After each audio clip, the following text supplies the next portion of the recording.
Yang saya punya itu sekarang hutan buatan. Nah sekarang mungkin bisa didengar, itu binatang-binatang itu, binatang mereka itu pendatang. Karena merasa mereka juga nyaman berteduh, nyaman bernaung dan lain-lain, sehingga mereka dengan sendirinya mereka datang sendiri. Agroforestry itu sendiri yang pengertiannya dalam satu wilayah itu memiliki tanaman kehutanan. Yang pertama kehutanan, yang kedua tanaman perkebunan atau pertanian, yang mana tujuannya itu tidak lain untuk upaya pemulihan. Alam kalau tidak kita jaga, kalau tidak kita lestarikan, itu akan menjadi malapetaka bagi kita. Tapi kalau kita jaga alam, kita lestarikan, adalah menjadi surga bagi kehidupan makhluk hidup, terutama kita manusia, Pak.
Pada waktu itu di sini masih hutan.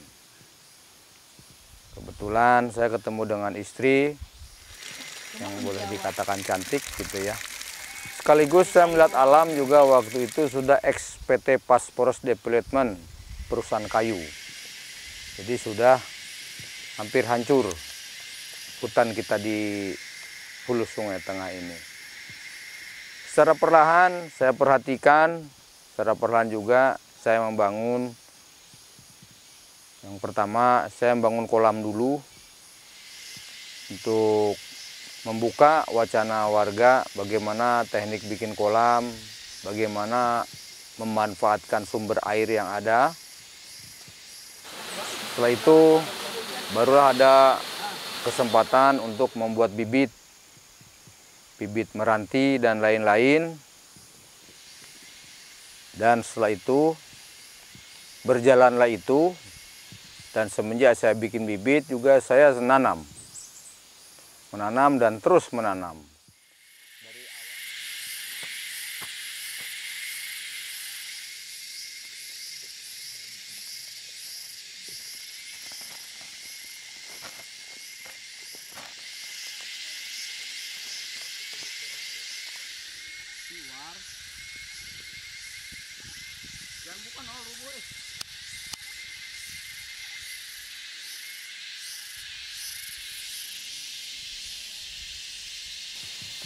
Adapun yang kembali saya tanamin kurang lebih 20 hektar itu, kalau rata-rata 1 hektarnya 800 sampai 1000, mungkin lebih puluhan ribu yang sudah saya tanam.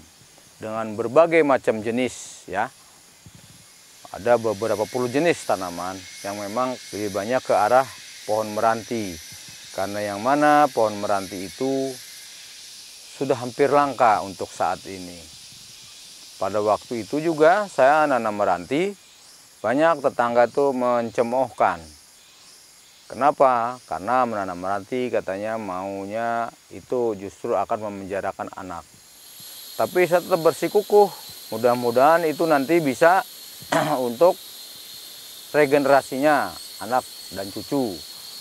Yang berikutnya mudah-mudahan juga nanti itu bermanfaat untuk perguruan. Karena yang mana? Yang sementara ini kita kalau perlu bibit atau pohon meranti harus jalannya sangat jauh. Karena apa? Di sekitar sini itu sudah langka. Nah, yang paling dikhawatirkan lagi, nanti itu ke depannya meranti itu cuma tinggal cerita. Itu yang paling dikhawatirkan. Sehingga saya tetap, saben tahun sekali saya harus nanam, jenis apapun ditanam.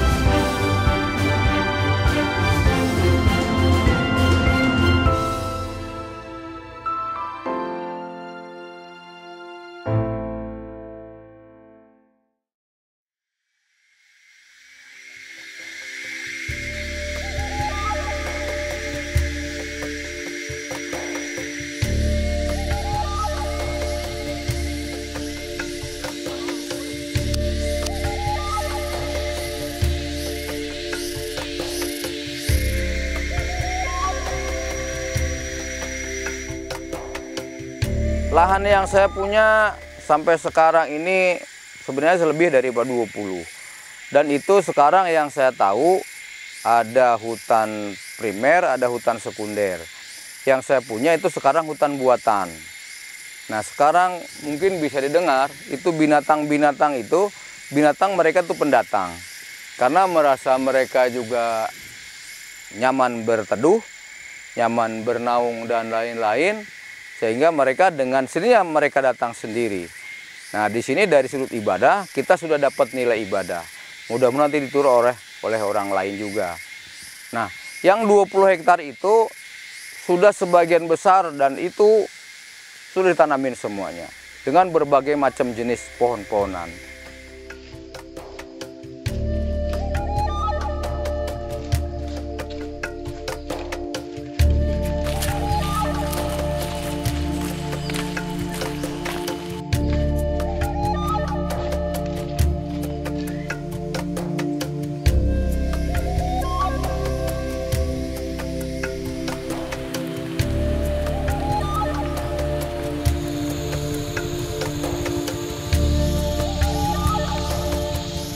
Beliau itu saat datang ke sini, saya dengar cerita dari Bapak sendiri, itu banyak yang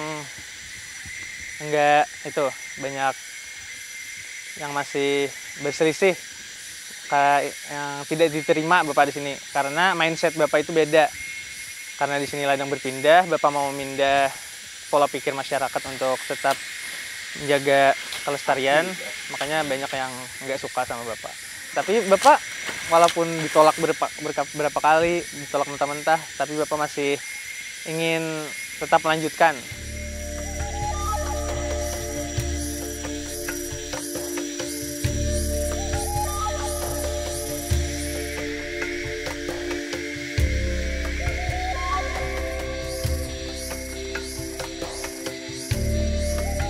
Beliau itu tidak ingin Meratus ini gundul seperti di Jawa. Kan di Jawa udah nggak ada lagi tuh hutan-hutan asli, hutan yang masih perawan.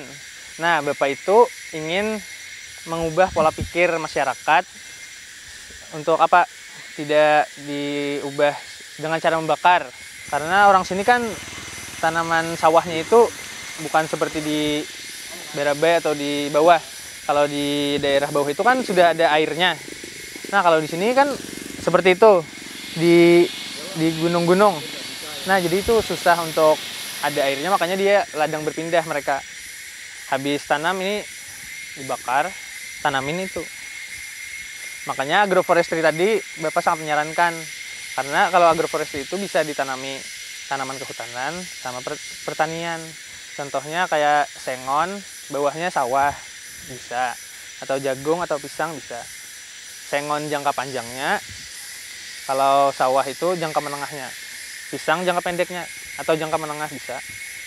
Makanya Bapak mau mengubah pola pikir seperti itu.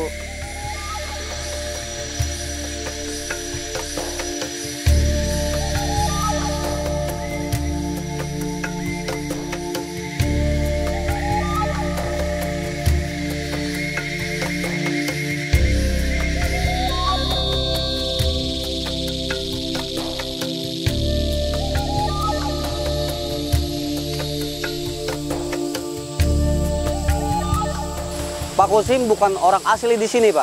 Tapi beliau sejak dulu sampai sekarang dengan perjuangan-perjuangan beliau yang sangat luar biasa untuk menjaga keseimbangan alam agar tetap terjaga lestari, terutama alam Desa Hinas Kiri, Pegunungan Meratus ini, Pak. Nah, dari Pak Kosim ini kita banyak belajar, Pak, bahwa pentingnya kita menjaga keseimbangan alam, ekosistem alam. Karena mau tidak mau, Pak, itu tanggung jawab kita bersama. Alam kalau tidak kita jaga, kalau tidak kita lestarikan, itu akan menjadi malapetaka bagi kita. Tapi kalau kita jaga alam, kita lestarikan, adalah menjadi surga bagi kehidupan makhluk hidup, terutama kita manusia, Pak. Dari alam kita bisa mendapatkan segala sesuatunya, Pak. Tanpa kita beli, kita bisa menikmati pemandangan, kita bisa menikmati oksigen yang disediakan oleh alam. Nah, kalau kita beli oksigen berapa, Pak?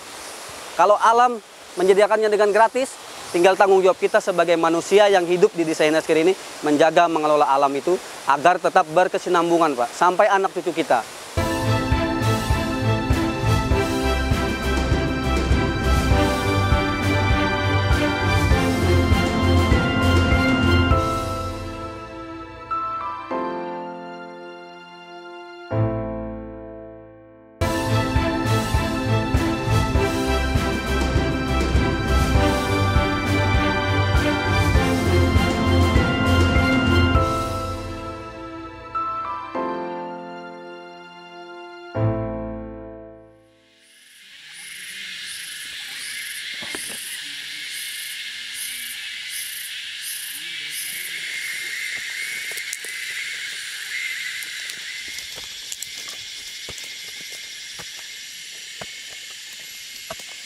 Supaya dapat topsoilnya, ya. Keliling dulu supaya supaya dapat topsoilnya. Dipisahkan dulu topsoilnya kok. Ya, dipisah topsoilnya dulu. Kepal dulu. Barulah dirobek. Topsoilnya juga.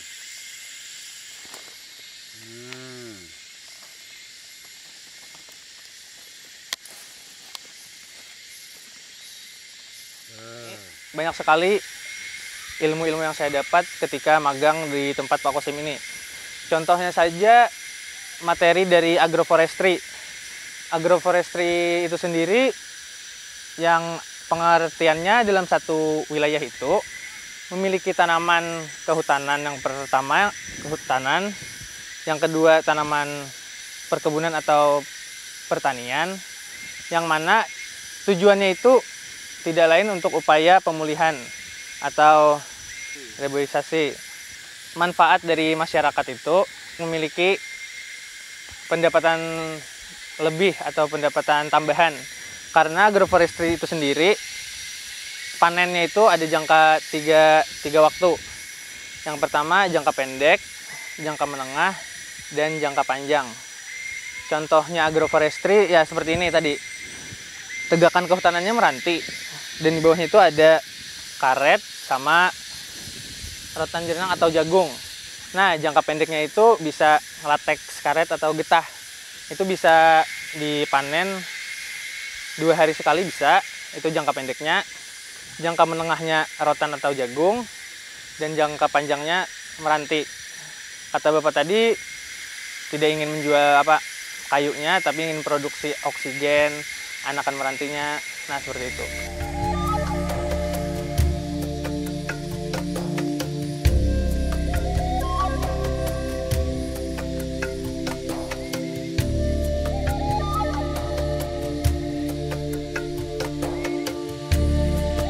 Apa keuntungan TOT itu?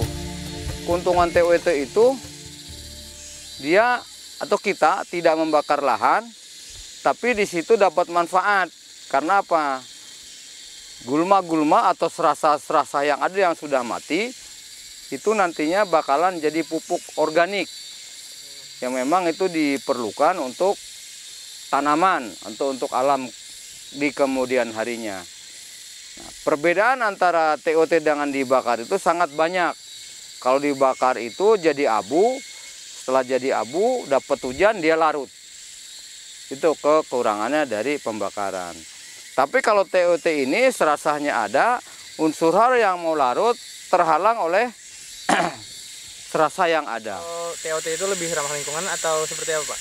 TOT jauh lebih ramah lingkungan ketimbang pembakaran. Karena tadi Bapak jelaskan juga unsur haranya nggak larut. Sehingga itu unsur hara itu yang sangat dipentingkan oleh tumbuhan kita masih tersedia. Tapi kalau dibakar itu unsur haranya sebagian besar akan terbuang, larut ke bawah. Sehingga kalau tidak dipupuk tambahan itu tanaman kurang subur. Ya, ada lagi pertanyaan? Kalau nggak ada, kita langsung ke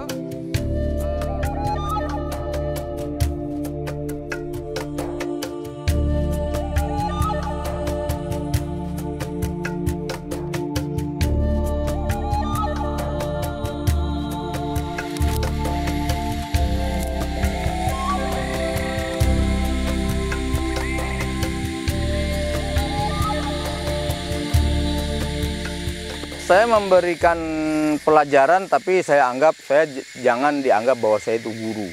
Kita selalu saja berkomunikasi agar supaya lebih enak. Nah, teknik nanam juga saya ajarin sama mereka yang saya tahu. Karena apa? Biasanya orang menanam itu kebanyakan gagalnya karena medianya itu pecah. Sehingga diusahakan kalau nanam itu jangan sampai media polybagnya itu pecah. Dengan kondisi apapun, kalau itu masih bagus medianya, otomatis tingkat kehidupan lebih tinggi. Tapi kalau pecah, itu tingkat stres bahkan untuk kematiannya itu lebih banyak. Nah, sehingga saya selalu saja memberikan materi kepada mereka itu mewanti-wanti bagaimana agar supaya menanam itu medianya yang jangan sampai pecah. Nah, di sisi lain harapan saya kenapa berbagi kepada anak-anak, cuma mereka lah untuk regenerasi kita. Kenapa? Sebab mereka dengan sendirinya itu nanti outputnya berpikir, oh bagaimana kita agar supaya bisa menghijaukan ulang. Bagaimana nanti untuk kedepannya juga mereka bukan hanya tanaman kehutanan saja, tapi mungkin mereka juga perkebunan dan lain-lain, teknik nanamnya juga hampir sama-sama. Nah, mereka mengecap dari ilmu itu mudah-mudahan berguna dan bermanfaat bagi mereka.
Jadi untuk penghasilan keseharian itu saya punya konsep menanam meranti di kebun karet. Nah, itu hasilnya sangat lumayan. Karena apa? Kita nanam meranti di kebun karet, kita tidak merubah pola tanam warga kita di khususnya HST yang mana lambangnya itu pohon karet. Nah, yang lebih signifikannya untuk ekonominya yaitu untuk jangka pendeknya umur 8 tahun itu getah karet bisa ditulis. Terus yang berikutnya untuk jangka menengahnya itu kayu karet umur 30 sampai 50 tahun bisa dijual. Mungkin dijadikan mebeler, dijadikan jual kayu yang yang tungkihannya, basabarnya atau dan sebagainya. Nah ini emang konsep ini yang sudah saya terapkan, cuma mungkin beberapa puluh bahkan ratus orang saja yang baru meniru. Karena mungkin ya menurut mereka menanam tanaman kehutanan ini terlalu lama. Nah, adapun yang konsep itu sudah diterapkan di tempat punya saya dan tetangga-tetangga yang lainnya. Sehingga ke depannya saya berharap, marilah kita sama-sama mengampanyekan itu dalam rangka menghijaukan ulang dengan meranti yang tadinya Pulau Borneo itu adalah Pulau Meranti.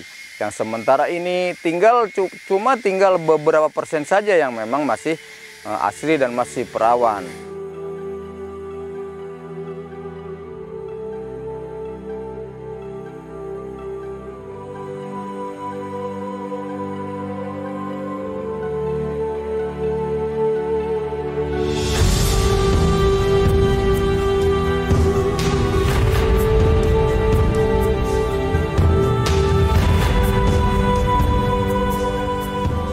Bingkisan Pegunungan Meratus, karya Kosim.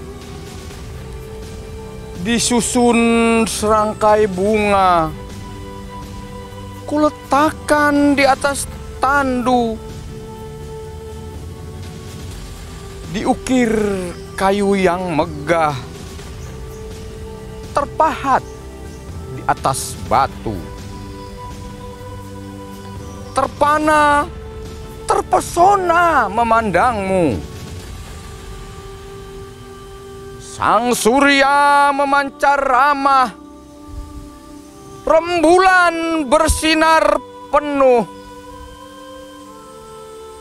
Tidur lelap, tak ada prahara. Alam damai tambah usia. Uluran demi uluran, kebajikan demi kebajikan, membahagiakan berjuta umat. Hinaskiri 3 Agustus 2001.